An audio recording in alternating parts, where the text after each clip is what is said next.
জিজ্ঞাসা করা হয়,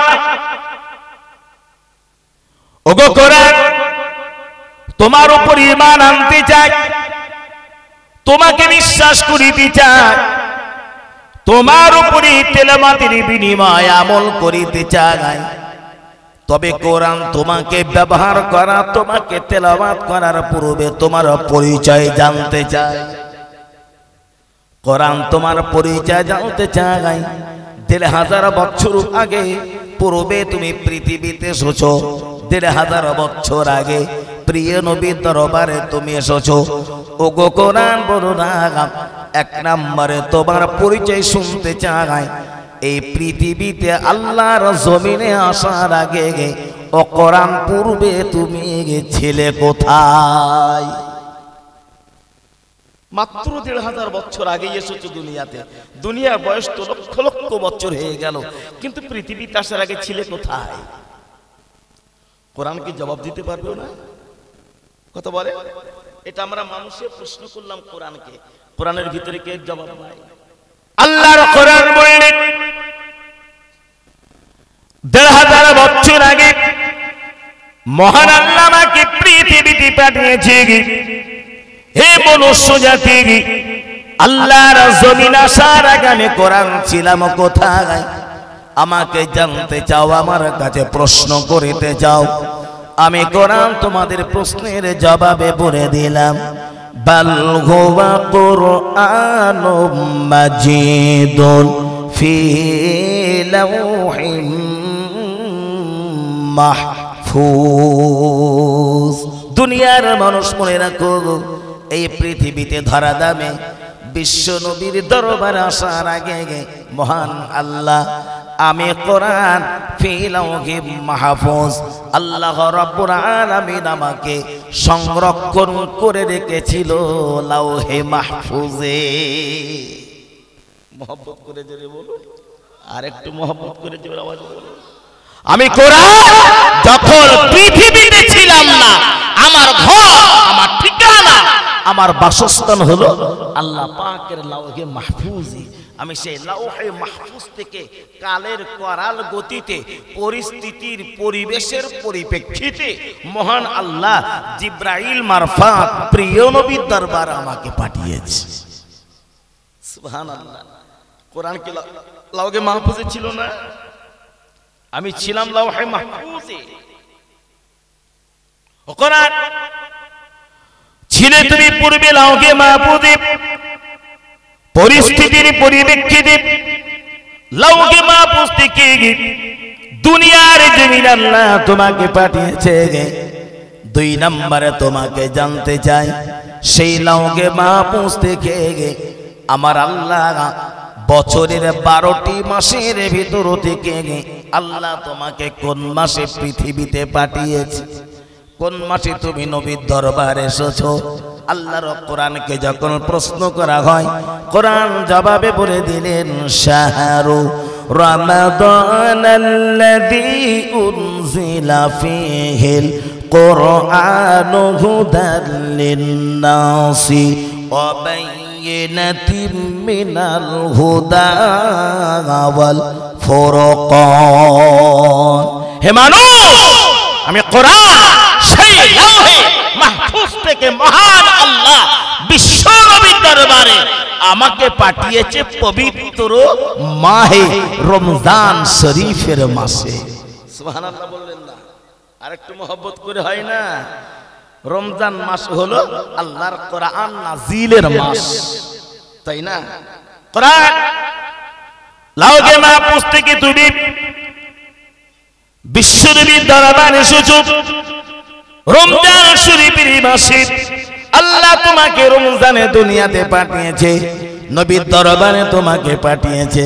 ও কোরআন ৩ নম্বরে তোমার পরিচয় জানতে চাই, তোমার ব্যাপারে জানতে চাই। কোরআন ৩য় নম্বরে বলে দাও, তোমার প্রেমে পাগল হতে চাই। তুমি যখন রমজান মাসে দুনিয়াতে এসেছো, আল্লাহ তোমাকে দিনের আলোয় পাঠিয়েছে না, তুমি রাতের আঁধারে এসেছো? তুমি দিবালোকে এসেছো না তুমি অন্ধকারে এসেছো?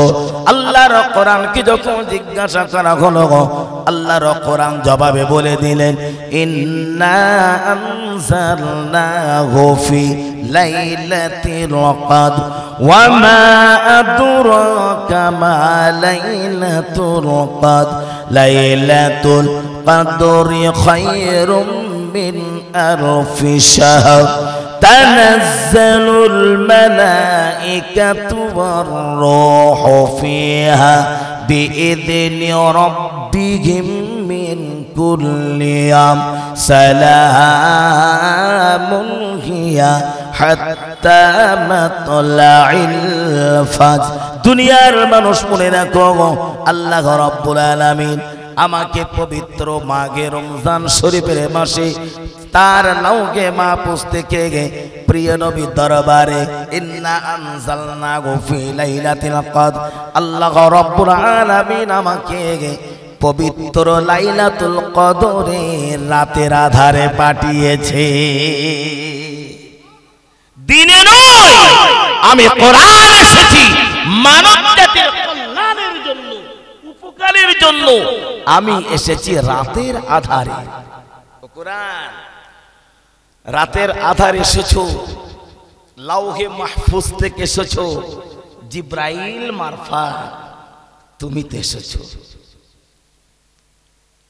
আমরা তো সচরাচর জানি এক মানুষ যখন আর এক মানুষের বাড়িতে যায়, শ্বশুর জামার বাড়িতে যায়, জামাই যখন শ্বশুর বাড়িতে যায়, এক কুটুম আর এক কুটুমের ঘরে যখন যায়, স্বাভাবিকভাবেই তো আমরা সেই বাড়ি সেই কুটুমের ঘরেতে বাড়িতে আমরা হাদিয়া হিসাবে একটু কিছু নিয়ে যাই না?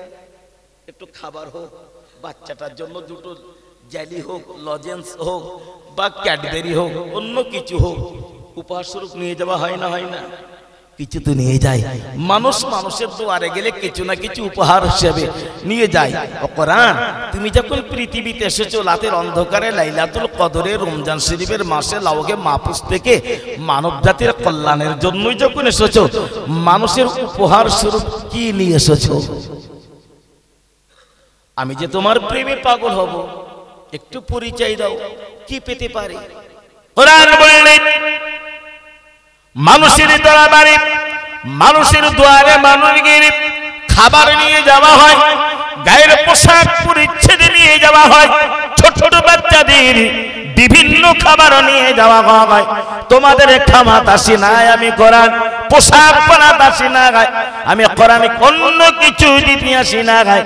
এমন একটা নিয়ামত উপহার স্বরূপ আমি তোমাদের জন্য নিয়ে এসেছি। আমি এমন একটা জিনিস বা নিয়ামত আমি কোরআন তোমাদের জন্য নিলাম, যে নিয়ামতের বিনিময় আমার আল্লাহ চেনা তোমাদের জন্য সহজ হয়ে যায়। সুবহানাল্লাহ। আমি খাওয়াবো না, পরাবো না, সবকিছু করবে আল্লাহ। আমি তোমাদের জন্য নিয়ে এসেছি এমন একটা উপহার, যে উপহারের বিনিময়ে আল্লাহ চেনা তোমার সহজ হয়। এর চাইতে বড় উপহার আর কি আছে? সেটা কি?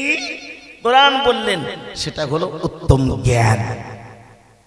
আল্লাহকে যদি পেতে চাও, আল্লাহ হাসিল যদি করতে চাও, আল্লাহর প্রেমে যদি তুমি পাগল হতে চাও, আমি কোরআন আল্লাহর প্রেমে পাগল করার জন্য তোমার জন্য নিয়ে এসেছি। তোমাদের জন্য উত্তম জ্ঞান, উত্তম জ্ঞান।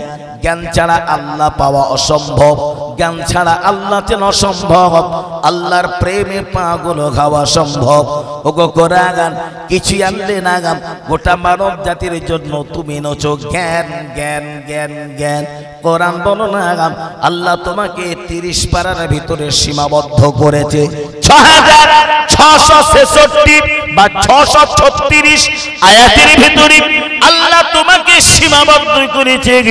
ও কোরআন 6666 আয়াতের ভিতরে তুমি হলে সীমাবদ্ধ।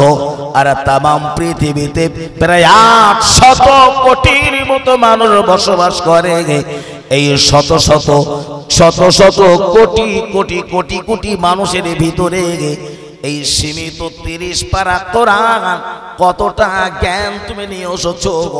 আর অল্প জ্ঞানের বিনিময়ে এতটা মানুষকে বিতরণ করিবে কেমনে? প্রায় 800 কোটির মতো মানুষ বসবাস করে তামাম ওয়ার্ল্ডে, তাম পৃথিবীতে তুমি তো 30 পারা একটি কিতাব, তুমি তো 4666 আয়াত, সীমিত কোটি কত আয়াত, কিন্তু শত শত কোটি মানুষ বসবাস করে এই বিশাল দুনিয়ায়।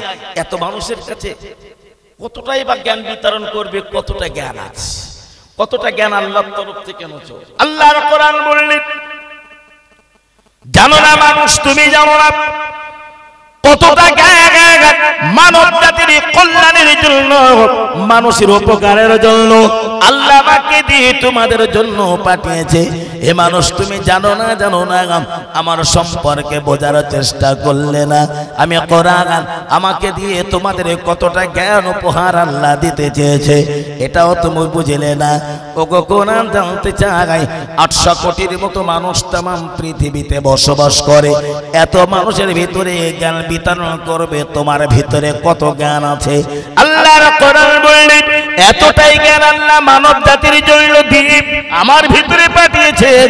কুল্লাউ কানাল বাহরু মিদাদান লিকালিমাতি রাব্বি লানাফিদাল বাহরু ক্বাবলা আন তানফাদা কালিমাতু রাব্বি ওয়ালাউ জিনা বিমিসলিহি মাদাদা।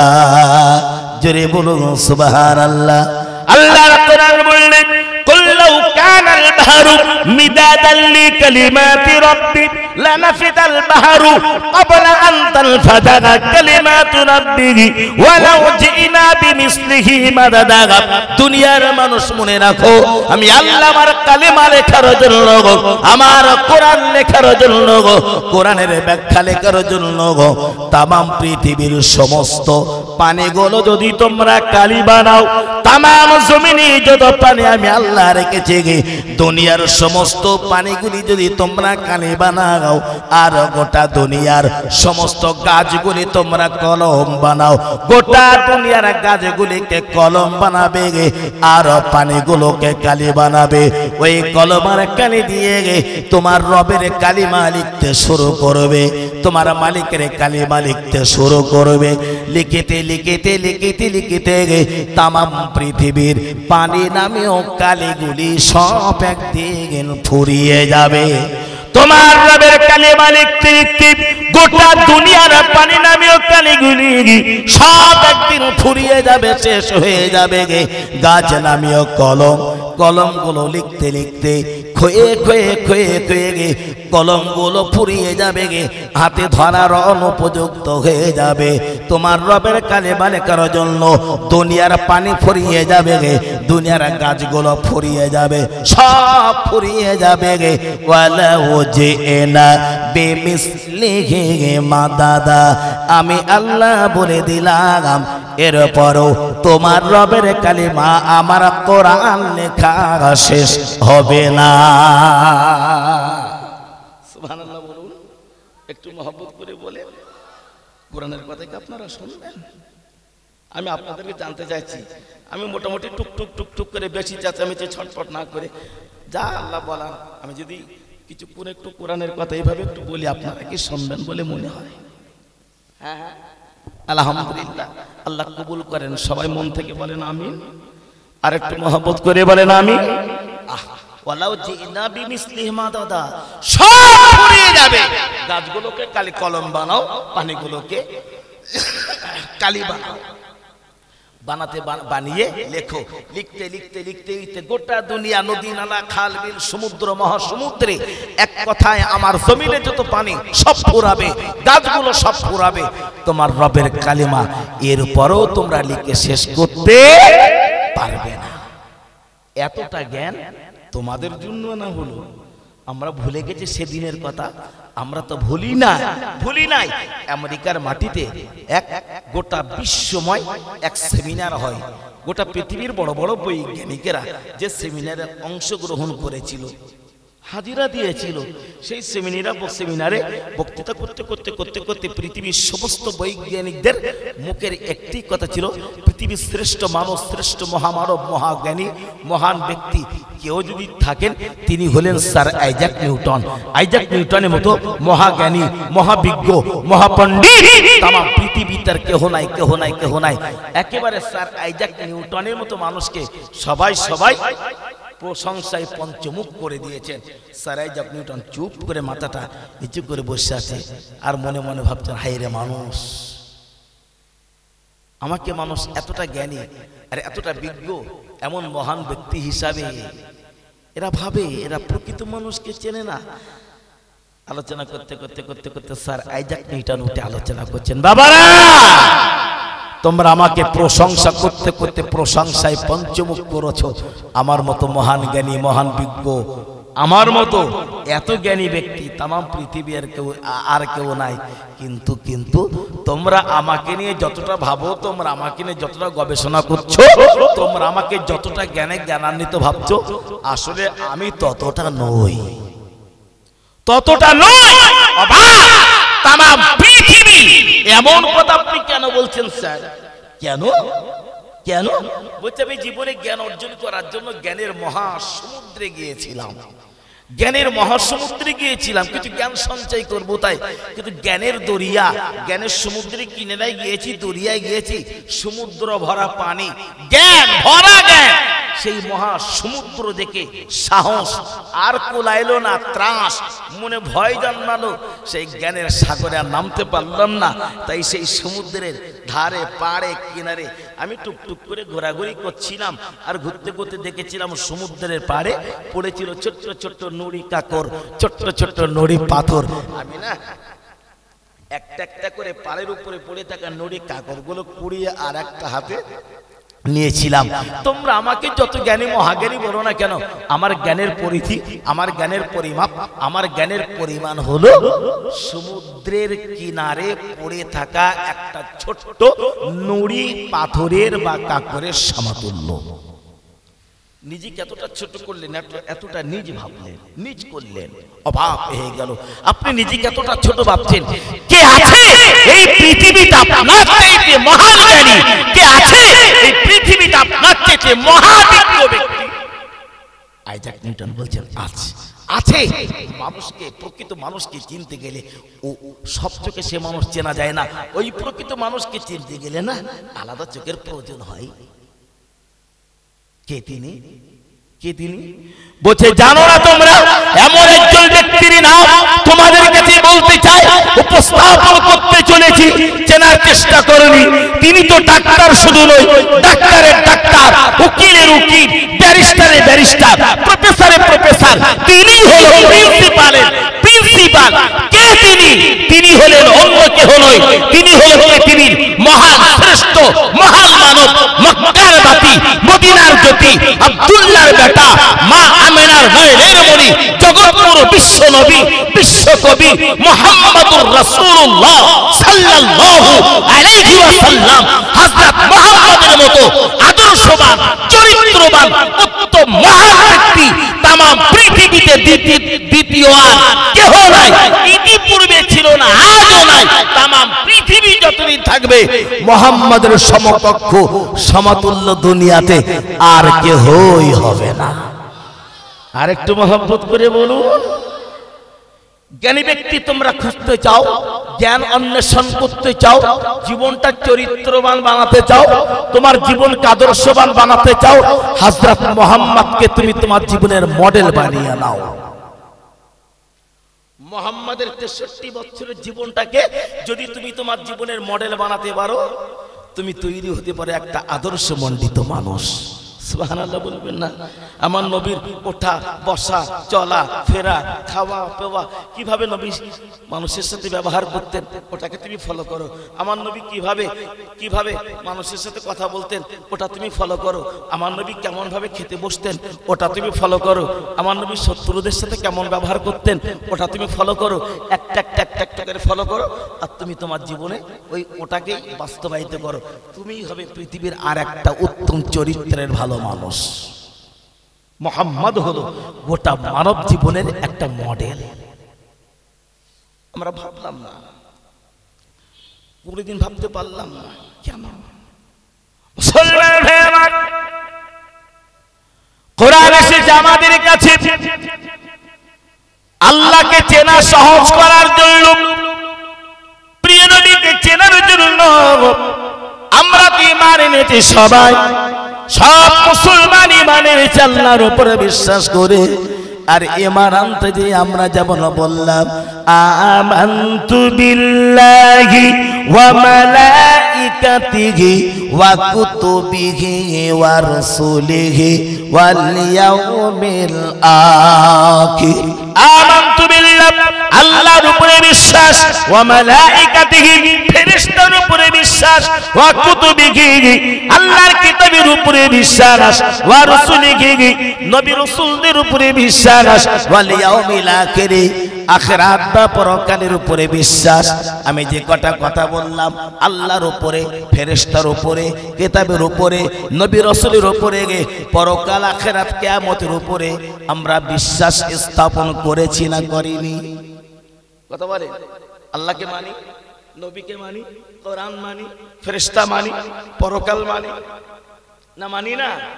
ঈমান তো আমি আনলাম সবকিছু মেনে, এবার তো আমার মনের কোণে প্রশ্ন জাগে, তুমি এই জিনিসগুলোকে, এই সবকিছুকে মেনে বিশ্বাস করে তুমি যখন ঈমান এনেছো, ও মানুষ তুমি কি বলবে ঈমানের উপরে তুমি নিজেকে কতটা মজবুতি করতে পেরেছো? ঈমানের উপরে তুমি নিজেকে কতটা অটল বানাতে পেরেছো? আমি কি একবার ভাববো না? আমরা মানুষ থেকে ভাবি না, ভাবুক মানুষের অভাব, ভাবুক মানুষের অভাব। ও মানুষ, তুমি তোমার রবকে ভুলে গিয়েছো, তোমার স্রষ্টাকে তুমি ভুলেছো। কে আছে আমি আল্লাহ ছাড়া? তোমার পদস্থল যাতে না ঘটে জায়গায় আমাকে যখন তুমি এক বলে স্বীকার করেছো, আমি আল্লাহকে যখন এক বলে তুমি মেনে নিয়েছো, আল্লাহ ছাড়া কোনো মাবুদ নাই, ইলাহা নাই, উপাস্য নাই, এক একক তিনি ওয়াহিদ, তিনি হলেন আহাদ। তুমি যখন বলেছো লা শারীক আল্লাহ, তুমি যখন আমাকে এক বলে মেনে নিয়েছো, আর আমি আল্লাহ তোমার প্রতি, তোমার উপরে আমি আল্লাহ খুশি হয়ে গে আমার কোরআনে বান্দারে তোমাকে গে আমি আল্লাহ ঈমানদার বলে ঘোষণা দিয়েছি। জোরে বলো, তুমি আমাকে বিশ্বাস করেছো, তুমি হলে ঈমানদার, তুমি আমাকে বিশ্বাস করেছো, তুমি হলে মুমিন। আমি আল্লাহ মুমিনের জন্য রেখেছি জান্নাত, ঈমানদারের জন্য রেখেছি জান্নাত। আমাকে যখন আগে বলে মেনে নিয়েছো, আমি আল্লাহ তোমাকে ঈমানদার বলে ঘোষণা করলাম। ঈমানদারের যাতে পদস্খলন না ঘটে জায়গায়, ঈমানদারের জায়গাতে পথভ্রষ্ট না হয়ে যায়, আমি আল্লাহ পৃথিবীর অন্য কাউকে নয়, আমাকে যারা বিশ্বাস করেছে আমার বিশ্বাসে বান্দা বান্দিগুলোকে আমি আল্লাহ জাহান্নাম থেকে বাঁচার জন্য আমার কোরআনে আগাম সতর্ক করেছি। ও দুনিয়ার ঈমানওয়ালারা, আমাকে যখন তুমি এক বলে মেনেছো, ঈমানদার জান্নাতি, জাহান্নামী হয় না। তাই আমি আল্লাহ বলে দিলাম, ইয়া আইয়ুহাল্লাযীনা আমানু ইন্নামাল খামরু ওয়াল মাইসিরু ওয়াল আনসাবু ওয়াল আযলামু রিজসুম মিন আমালিশ শাইতান। দুনিয়ার ঈমানওয়ালারা মনে রাখো, ইয়া আইয়ুহাল্লাযীনা আমানু, ও আমার ঈমানদার বান্দা বান্দিরা, হে আমার বিশ্বাসী বান্দা বান্দিরা, আমি আল্লাহ তোমাদের জন্য বলে দিলাম, বান্দা বান্দি মনে রাখো, ইন্নামাল খামরু ওয়াল মাইসিরু ওয়াল আনসাবু ওয়াল আযলামু, আমি আল্লাহ ঈমানদার তোমাদের জন্য মদকে হারাম করে দিলাম। ঈমানদারের মদের সাথে সম্পর্ক হতে পারে না। আমি আল্লাহ তোমাদের জন্য সুদকে হারাম করে দিলাম। মদ খাওয়া ঈমানদারের চরিত্র নয়, সুদ খাওয়া পৃথিবীর কোনো ঈমানদারের চরিত্র নয়। ও দুনিয়ার ঈমানওয়ালারা, আমি আল্লাহ তোমাদের জন্য মদকে হারাম করলাম, আমি আল্লাহ তোমার জন্য সুদকে হারাম করলাম, আমি আল্লাহকে ছেড়ে গে অন্যের কাছে প্রণিপাত মাথা নত করা, সেজদায় লুটিয়ে যাওয়া, শিরকে করা, এটা তোমার জন্য আমি আল্লাহ হারাম করলাম। আমি আল্লাহকে ছেড়ে গে অন্যকে পূজা অর্চনা করা, এটা তোমার জন্য হারাম করলাম। ঈমানদার এই কাজগুলো করো না, আমি আল্লাহ তোমাদের জন্য হারাম করেছি। কেন? রিজসুম মিন আমালিশ শাইতান, এই কাজগুলি সবই হলো শয়তান ইবলিসের কাজ। ইবলিস তোমাকে চাইবে পথভ্রষ্ট করে দেওয়া, তোমার জীবনের পথস্খলন ঘটিয়ে দেওয়া। ইবলিস খুশি হয় মদ খেলে, ইবলিস খুশি হয় সুদ খেলে, ইবলিস খুশি হয় মিথ্যা বললে, ইবলিস তো খুশি হয় পরের মাল আত্মসাৎ করলে, হরণ করলে, ইবলিস খুশি হয় আল্লাহকে ছেড়ে অন্যের কাছে মাথা নত করলে। ইবলিস খুশি হবে না? যে কাজে ইবলিস খুশি হয় ওই কাজে আল্লাহ খুশি হয় না নারাজ হয়? সবাই মিলে জোরে বলেন আমার আল্লাহ। আল্লাহ যাতে নারাজ, ইবলিস তাতে খুশি, আর ইবলিস যাতে নারাজ, আল্লাহ তাতে কত বলে খুশি। তাহলে আমরা ঈমানদার হিসাবে আমার দায়িত্ব কি? আল্লাহকে খুশি করা না ইবলিসকে? কত বলেন? আল্লাহকে যদি খুশি করতে হয়, যেহেতু আমি ঈমানদার, কালেমা পরিমাণ এনেছি লা ইলাহা ইল্লাল্লাহ, তাহলে ঈমানদারের চরিত্র কখনো নয় সুদ খাওয়া, এটা ঈমানদারের চরিত্র নয় ঘুষ খাওয়া, এটা ঈমানদারের চরিত্র নয় আল্লাহকে বিশ্বাস করার পরে মদের সাথে সম্পর্ক তৈরি করা। কিন্তু কত মুসলমান তো আছে যত নোংরা কাজ যে মুসলিমগুলোর দ্বারা পৃথিবীতে বেঁচে আছে, সে কি ঈমানের সাথে তার জীবনটাকে প্রতিষ্ঠিত করতে পেরেছে? সেও তো পাগল নই, সেও তো কাফের, আমরা তাকে বলবো না, আমরা তাকে আবার খাঁটি মুমিন বলবো না। তাহলে বিচারটা হবে কার? তুমি ঈমানের সাথে দুশমনি করেছো। তুমি কি পারো না মানুষ তোমার জীবনটা ফুলের মতো করে সাজিয়ে তুলতে? কেন তুমি নোংরামি গুলো করেছো? আমি তো তোমাকে খাওয়াই, আমি তোমাকে পড়াই, আমি গোলাম তোমার হায়াতের মালিক। আল্লাযী খালাকাল মাউতা ওয়াল হায়াতা লিয়াবলুয়াকুম আইয়ুকুম আহসানু আমালা। হায়াত মৌতের মালিক আমি আল্লাহ। পৃথিবীতে যেমন তোমার হায়াত দিলাম, আমি আল্লাহ ফের আবার তোমাকে ডেকে নিব। হায়াত আর মৌতের মাঝখানে যতটুকু সময় আছে, ওই সময়ের ভিতরে তোমার মালিকের সাথে ও বান্দা বান্দে কেমন সম্পর্ক তুমি করেছো, কিয়ামতের দিন ওটাই আমি আল্লাহ তোমার কাছ থেকে জবাব চাইব। কে তোমাকে খাবিয়েছে? রাতকে তুমি ভুলে গিয়েছো। বিরাট আকাশ তুমি দেখতে পাও, বিরাট জমিন তুমি দেখতে পাও। আকাশ তোমার উপকারের জন্য আমি আল্লাহ বানাইলাম, জমিন তোমার উপকারের জন্য বানাইলাম, চন্দ্র সূরজ তোমার উপকারের জন্য বানাইলাম, তারকা নক্ষত্র তোমার জন্য বানাইলাম, তামাম কুল কায়নাত তোমার জন্য বানাইলাম। বান্দা বান্দি মনে রাখো, তামাম পৃথিবী সব তোমার পদতলে সেজদায় লুটিয়ে যাবে, মাথা নত করবে, যদি তুমি তোমার মালিকের দরবারে তোমার মাথা নত করিতে পারো। কিসের অভাব? আমি আল্লাহ তোমাকে রেখেছি, কোন ভাব আমি আল্লাহ তোমাকে রাখি না, অথচ তুমি তোমার মালিকের নিয়ামত খাও। আর ইবলিসের গুণগান তুমি গাও। আমি কি তোমাকে খাওয়াই না? না তোমার ব্যবসা খাওয়াই, না তোমার চাকরি খাওয়াই, না তোমার অন্য কোন বিজনেস খাওয়াই। পৃথিবীর কেউ তোমাকে খাওয়াতে পারে না। তোমার বাবা তোমার খাবারের মালিক নয়, মা তোমার খাবারের মালিক নয়, খাবারের মালিক হলাম আমি আল্লাহ।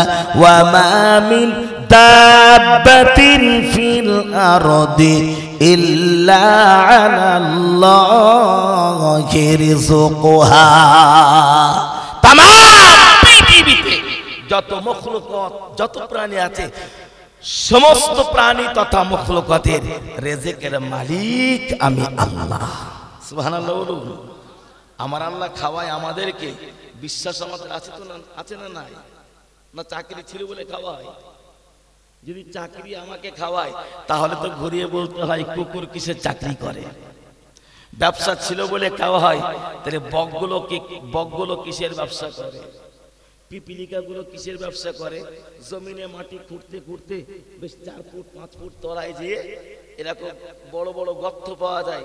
উই পোকা বলে এক জাতীয় প্রাণী আছে না, পাওয়া যায় না? যায় না? গর্ত করতে করতে, তাহলে যেখানে কোনো রাস্তা নাই, কিচ্ছু নাই, ছোট্ট একটা গর্ত, তার মাঝখানে চাক দিয়ে ওই পোকাগুলো বছরের পরে বছর সেখানে আছে। কে তাদেরকে খাওয়ায়? কে খাওয়ায়? দৃষ্টান্ত নেন, তারা